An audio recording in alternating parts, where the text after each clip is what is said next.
Hello, it's Philip Taylor speaking from Richmond Green Chambers in London. I'm looking at a book which is not an easy book. It's not an easy subject, and I'm going to get some of the pronunciations wrong just at the start, so do keep watching and you'll see me make some mistakes probably. The book title is The Law of Sukuk. Now that's what I'm calling it. I may have the words wrong because I'm going to be talking about a particular area, obviously of suk or sack, plural being sukuk. Now, I'm saying that that's the pronunciation, so we get that out of the way first of all. It may well be that other people will use a slightly different way of describing it, so please bear with me. But this book anyway is an extremely good book because it's looking at Sharia compliant securities. Very important area because of the relationship between Islamic law and the common law in the United Kingdom, specifically in England and Wales. The book itself has been written by Scott Morrison in 2017. It came out in the summer and I'm actually recording this in the early autumn. The book has been published by Sweet and Maxwell, THOMSON, REUTERS, and we've given it a title. Elizabeth and I talked about this book with a view to trying to work out how we would present it, because it's such I do think it's a very important area for all of us to be aware of and to know where to go for source material. And this of course is, I think, the definitive source material on Sukuk for the time being. Now we've given the title an absolute essential for our changing times as the subject matter gains importance, because I think it is, and quite quickly too. And I think we've got to be well aware of what is happening. Let's have a look at the book first of all. It's very much the house style of Sweet and Maxwell. It's a purple colour, hardback, as you can see. There's the side, spine. Now the back of the book is, I'm going to mention this again in the review, but the back of the book, I'm just going to show it to you first of all. The back of the book has got a short index. It's by referencing. And it's special referencing because it's not just a question of the reference numbers. It's got, apart from just the reference numbers, it says all references are to paragraph numbering. And the paragraph numbering begins with a letter, then a number. And that's really effectively the chapter and then the number for the what you may be looking for. Then there's a very detailed bibliography. There's a huge amount of information. And then after that, you've got a glossary.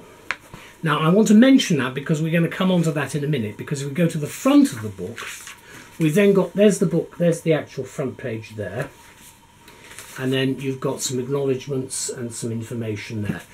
There are some general acknowledgements from the FCA, Treasury, and various other people who are involved. And it says, while every case has been taken to establish and acknowledge copyright, the publishers tend to apologise if there's been any infringement, because they have had to use a number of different sources for information. And as far as I can see, they haven't broken any rules. There's a very nice little dedication, which I shall just show you there. And then we get on to the book. Now, I mentioned about the glossary, but there's a glossary at the back, but there are abbreviations at the front. And I do think they're very helpful, because it's quite difficult sometimes to know what some of the abbreviations stand for. And I say that not in any critical way at all. It's just purely and simply I have problems, and I'm sure other people will have problems, knowing what some of the information and some of the words actually mean. So and the abbreviations. So therefore you've got that, both the abbreviations and the glossary, which I think help immensely.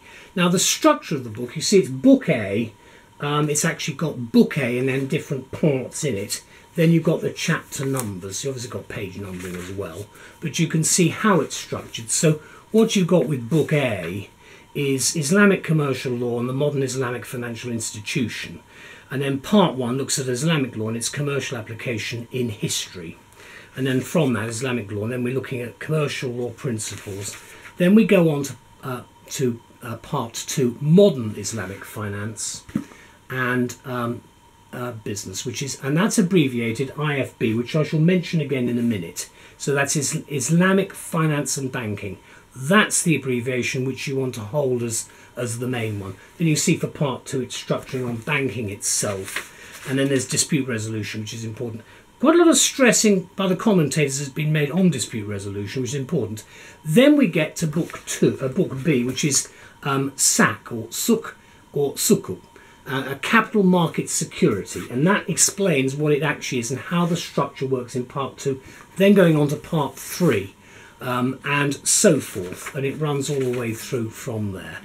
Now you've got right at the back, you've got an Islamic table of contents right at the back of the book, and you've got comparative studies and various other bits and pieces which would normally be appendices in other types of publication, but they're not. It's not laid out quite like that here. Then you've got the table of cases, and then you've got and you've also got a number of other things. Not very many cases.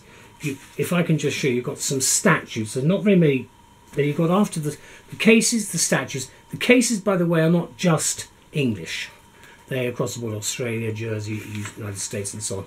Then statutes, then statutory instruments, then non-national law regulations and guidance, etc. Because we are global.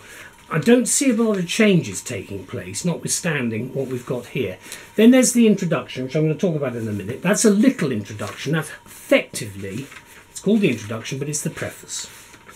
Then you get to book A, and that's the introduction, the main introduction itself. That's the introduction to book A, because each part has its own special introduction. You can see the structure. There is the paragraph numbering, and then you can see there is quite a lot of extensive footnoting as we go through the book. And I think it's quite important to know how the book is actually structured. It is the house style of Sweet and Maxwell, but I think you need to get just a little bit of background information as to how to use it. And I'm going to give you some more information now, because this book is not for people who have no knowledge at all of the subject area. It may be that your practice will actually come into this area of law in the future, and that's one of the reasons why I thought that this book would be a good book to review, and also why I think the book itself has got a great deal of value in 2017 and beyond. Now, as I say, we think it's an absolute essential for our changing times.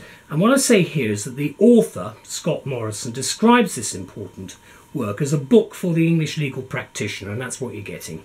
It's spot on, for the subject matter is becoming of increasing importance today to everybody. So do begin this work by reading the short introduction, that's what I call the preface if you like, right at the beginning, which includes useful comment on how to use the book itself, because it's not structured in the way we would structure some other books. So you need to see where you have to actually find specific things depending on what your query or your research issue may be. The main introduction, therefore, for each of the books, which makes up the title itself, is at the beginning of the main text in each case, and then it's paragraph numbered. So, as is the index, of course, itself at the back, which goes with the glossary and with the bibliography, which I've shown you. You also get very useful abbreviations, as and I'll repeat this, at the front, to help you again try and understand what is being said, because there are some useful abbreviations to just memorize so that you'll know what we're talking about. Because to be fair, I think it's a slightly different world from what we as common law practitioners might know, so we need to have a better flavour and a feel for it.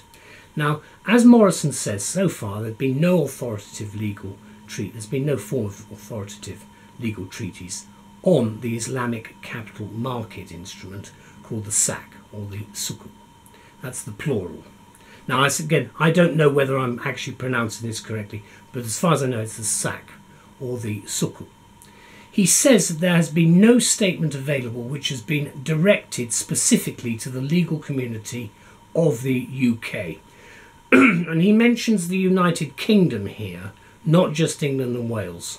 And I think, again, that's important, because I think this goes beyond just our very localised England and Wales jurisdiction. But we've now got Morrison's excellent and most helpful commentary in this work, I think, which helps and assists us greatly. The book comes at the right time, with London maintaining its position as a centre of global importance and reach concerning Islamic finance, and is growing as a still more consequential centre as the Western capital of Islamic finance and banking, or IFB. Now, I say that because whilst we have Brexit and all the other things happening that are going on in the world, That I think is a fact which mustn't escape anybody's, or if it has, it shouldn't. So it shouldn't escape anybody's attention. But in fact, the importance of London for this particular purpose. Now, the gap is filled then with this book because it's trying to explain where we are at the moment with this specific area. We're given reliable information and analysis for anybody practicing in this area, and the author says it's to set out in a fashion that is at once comprehensive and readily comprehensible. And it is. I found the subject matter quite difficult. I'm not making any bones about that, but I think Morrison explains it in the simplest way, and clearly that I think is of great assistance to people like myself who really don't know a great deal about this subject and actually want to know more, because it's quite possible that we'll have clients who will be asking us to know, to give us some information about where they stand. So this is a very useful reference book. Morrison gives us, therefore, an up-to-date definitive treatment which will be sufficient for a lawyer or other allied professional. No, not necessarily then a lawyer. Now for this book then, I think it will be of interest in other fields. That includes consultancy, accountancy, investment banking, and of course government. That covers the Treasury, anybody involved in tax matters, because clearly this is very much about money. It's aimed at those who are entirely unacquainted with Islamic law, Islamic banking and finance, or Sharia compliant excuse me, instruments and transactions, because that is the basic purpose of the book. We found it quite sufficient for any experienced professional, certainly at our level, who receives instructions where there may be a commitment to or some understanding of the relevant principles of Islamic law as they basically overlap with us, and for those who may be investing in or arranging a SAC issue.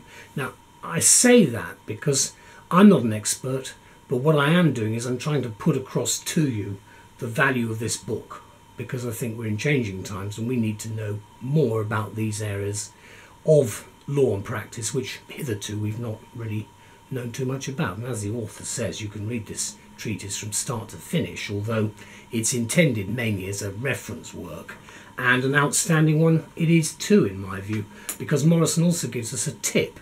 For instance, the succinct summary section at the beginning of each chapter gives you the chance to skip or to more quickly read chapters of less immediate pertinence. I like the way he phrases that. So you can scan selectively, and of course it works. Let me conclude, because I thought that last selection of phraseology was rather good. It gives you the chance to skip for those chapters which are less immediately pertinent. You could say that about quite a lot of law books, I think, but I'm not going to mention which ones. Finally then, Morrison's point, I think, really throughout sums up the book, the end when he writes that the law of Sukuk provides a foundation for the information, skills, documentary and drafting considerations and other market practices which we seek with this subject. And he ends neatly with these words, as the book gives us information of, quote, the greatest utility to the time-pressed practitioner. And of course it does just that, because really what we've got here, he's brought together a wealth of knowledge which hitherto we haven't had. So thank you very much to Scott Morrison. The publication date is cited at the 23rd of June 2017, and I'm recording this a couple of months later. There's the book, purple cover, hardback. Just opening it up, let me just show you what I'm talking about with the chapter headings, because you've got, for instance, chapter 2. I mentioned a succinct summary. You can probably see that there. It basically gives you, right at the beginning, it's more than just an index, if I can put it that, more than just an index to the chapter, the way we're used to. But in fact, it's very useful, because this is not, as I've said before, this is not necessarily the easiest area to follow. This is on Islamic commercial law, principles and rules. Now, as I said, I found this book very interesting. I'm not an expert in Islamic law, and I wanted to know more about it because I do have a lot of clients from that particular area. And it has been in the past quite important for me in some of the commercial cases I've had in southwest London, where that sort of information is quite useful. So a big thank you to Scott and everybody at Sweet and Maxwell. You make our lives a lot easier by producing these works. I'm very grateful that you do. So a big thank you to all concerned. Bye-bye.